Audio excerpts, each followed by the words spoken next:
Did you know that people are more likely to vote yes to support school funding initiatives if the polling stations were set up in schools?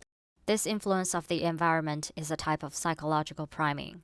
In a classic experiment, the psychologist asked university students to assemble 4-word sentences from a set of 5 words. For one group of students, half the sentences contained words associated with the elderly, such as Florida, forgetful, bald, gray, or wrinkle.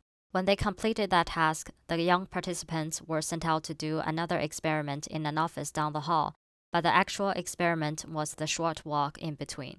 The researchers measured the time it took people to get from one end of the corridor to the other. The young people who formed a sentence with an elderly theme walked significantly more slowly than the others. All this happens without any awareness. When they were questioned afterward, none of the students reported noticing that the words had a common theme. And they all insisted that nothing they did after the first experiment could have been influenced by the words they had encountered. The idea of old age had not come to their conscious awareness, but their action has changed nevertheless. Our own physical actions can also retroactively influence how we think and feel. In one demonstration, people were asked to listen to messages through new headphones. They were instructed to move their heads repeatedly to check for any distortion of sound. Half the participants were told to nod their heads up and down, while the others were told to shake it side to side. The messages they heard were radio editorials. Those who nodded like in the yes suggester tended to accept the message they'd heard, but those who shook their head tended to reject it.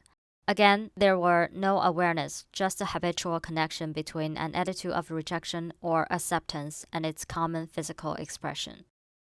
A series of similar experiments were also done by psychologists to examine how we interact with others under certain primes. In one of these experiments, participants were required to construct a 4-word phrase that had a money theme. High salary desk paying become a high paying salary. There were other subtle primes in the background, such as a stack of Monopoly money on the table or a computer with a screensaver of dollar bills floating in water. Money-primed people become more independent than they would be without the associative trigger. They preserved almost twice as long in trying to solve a very difficult problem before they asked the experimenter for help. Money-primed people are also more selfish.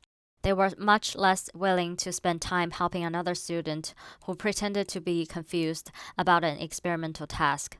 When an experimenter clumsily dropped a bunch of pencils on the floor, the participants with money unconsciously on their mind pick up fewer pencils.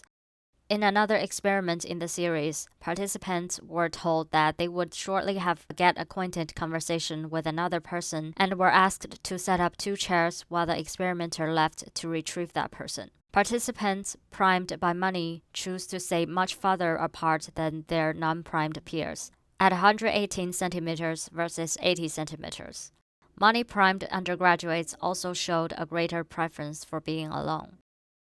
I cannot decide the best takeaway to be put at the end after reading these experiments.